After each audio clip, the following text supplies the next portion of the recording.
Olá a todos, muita paz, muita luz no coração de cada um. Espero que encontrem todos bem.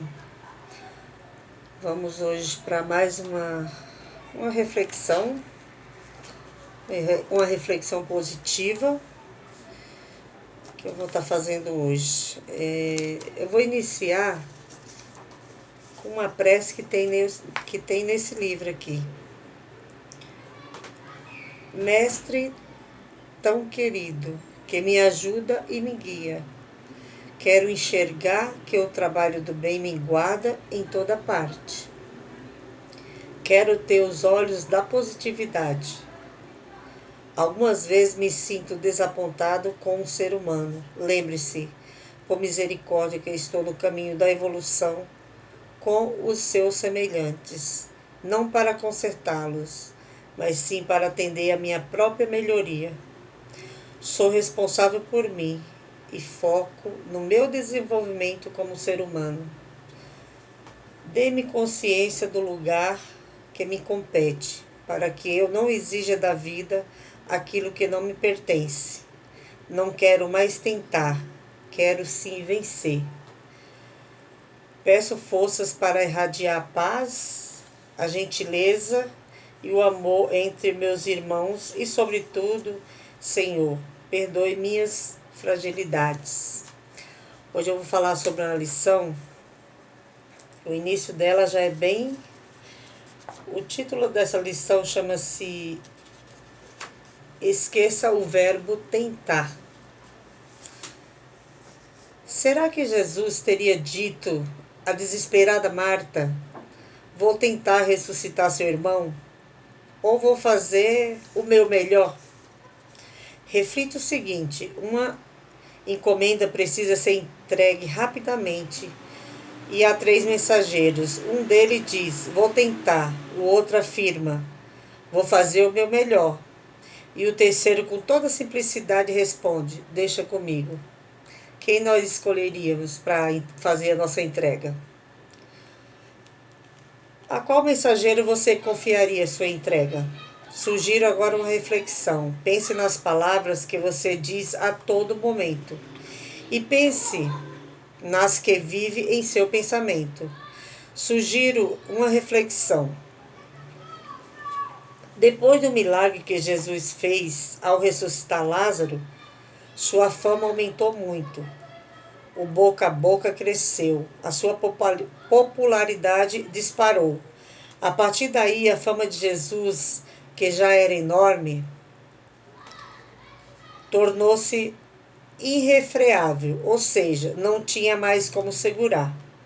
Os líderes judeus, que havia tentado matar sem êxito, procuravam em vão conter a admiração que eles suscitavam nas pessoas. Os líderes não entendiam, mas Jesus despertava carinho, respeito, amor e recebia os mesmos sentimentos em troca. O comportamento do mestre de Nazaré não agradava aqueles que tinham sede de poder e amavam o individualismo. Como poderá entender o que é o amor incondicional quem ama o individualismo?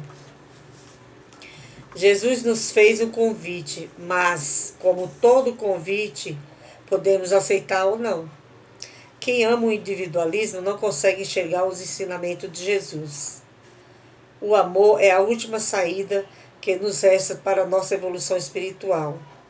Todas as outras formas já usamos, já tentamos pela violência, pela guerra, pelo desprezo, pelo preconceito, pelo orgulho, pelo egoísmo, mas em nenhum momento encontramos a felicidade.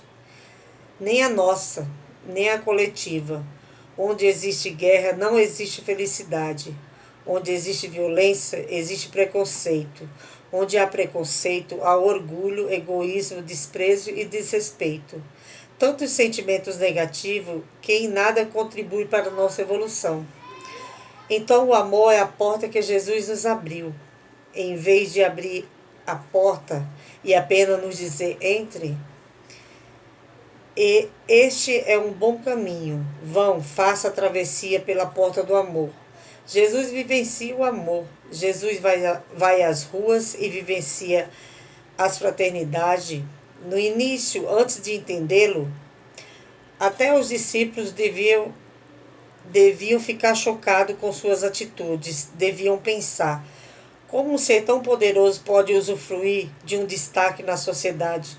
Pode amar pecadores e doentes? Todos que a sociedade excluía, Jesus incluía. Embora fosse o mais livre de todos os seres humanos, Jesus almejava trabalhar pela sociedade. Muita gente daquela época não deve ter compreendido como alguém tão grande poderia ser tão humilde, tão servidor. Como era possível que uma pessoa capaz de ter todos aos seus pés tinha preferido prostrar-se aos pés do mundo inteiro? Jesus era um fenômeno social impossível de ser ocultado. Por mais que os líderes quisessem esconder ou conter sua fama, apesar de levar uma vida simples, sem ostentação, não era ignorado. Jesus não só era seguidor por inúmeras pessoas, como tocava a alma de cada uma delas. Jesus mexia com a emoção. Rico, pobres, cultos, iletrados, apaixonava-se imediatamente por ele. Quem nunca tinha aprendido a lição básica do amor, passava a amar e admirar aquele carpinteiro. Algumas pessoas nem esperavam o dia nascer, ainda no escuro saíam de casa em busca de Jesus. Na verdade, queriam encontrar aquele que daria sentido à sua vida. Aquele que agiu e age até hoje, Jesus. Ele deu sentido à vida daquelas pessoas em Israel e depois as pessoas de todo o mundo.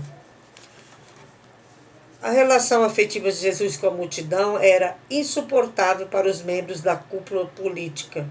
Uma ameaça com tantas pessoas que eu amava. Qualquer ordem sua poderia pôr o fim a muitos líderes políticos. Eles ficavam apavorados com o movimento em torno do mestre, pois tinha medo de perder o cargo. E tinha suas ordens, tinha medo de perder o cargo e teriam que suas ordens não fossem mais aceitas pelo povo. Tudo isso contribuiu para que Jesus fosse perseguido e assassinado. Jesus, esse ser de luz e coragem, conseguiu falar o que pensava, mesmo quando colocava sua vida em risco. Dizia que os fariseus limpavam o corpo físico, mas não a alma. Jesus nos ensina que não adianta só a beleza e a limpeza externa. Temos que olhar dentro de nós mesmos e tentar enxergar o que temos de melhor. Tudo começa por dentro. Jesus, um ser bom, mais corajoso, mais corajoso, porque muitas pessoas confundem, acham que ser bom é ser bobo, é ser agressivo e ser corajoso. Jesus foi um homem audacioso, um homem sempre à frente de todas as épocas da humanidade. Lembre-se de como pensa um gênio, de trás para frente. Ele sabe que é possível realizar determinada ação. Então começa a concretizá-la antecipadamente. Jesus, mesmo com todas as suas grandezas, com todos os seus saberes, não humilhou nenhum semelhante, nenhuma mulher, nenhum homem, nenhuma criança. A ele pouco importava a posição social, cor, pele ou profissão. Muitas vezes tratando bem as pessoas apenas porque é rica, bacana, culta. A mais simples e pobre é julgada por não ser sequer olhemos em seus olhos.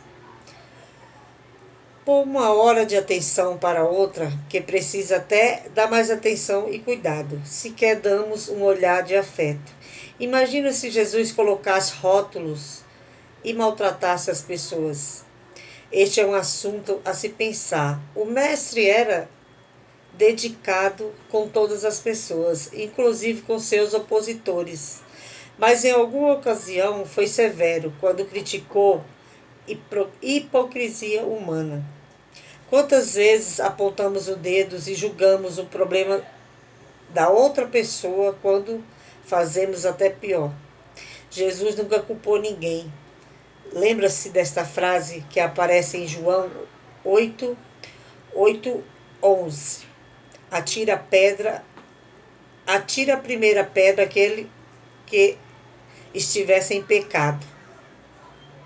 Você já imaginou o que era olhar nos olhos de Jesus? Se conseguisse trazer para nós esse sentimento de Jesus, suas lições, palavras e exemplos à nossa vida, não seria necessário olhar diretamente em seus olhos, porque muito mais importante que olhar com os olhos de Jesus é olhar o mundo com os olhos dele e ser uma pessoa melhor. Tentar enxergar no dia a dia, atitude que nos faça ser parecido, nem que seja apenas 1% com o nosso Mestre. Se tentarmos nos parecer com ele, seremos pessoas bem melhores. Agora, chega de tentar. É hora de agir. É hora de agir, é hora de agir igual esse mestre. Que tão humilde, né? Que teve tantas pessoas que amaram ele. Amaram, simplesmente amaram. Né? Então, esse é o meu recado hoje para todos. Espero que todos gostem. É sempre bom ouvir alguma história que seja de Jesus, né? Que nos conforta de alguma forma o que tem no nosso coração. A cada dia vamos aprendendo a amar um pouquinho mais o nosso próximo. Porque, como está no livro, não precisa olhar nos olhos de Jesus, mas olhar para o próximo com os olhos de Jesus, que Jesus olhava, né? Isso é muito bonito. Então, um abraço para todos e obrigada, tá?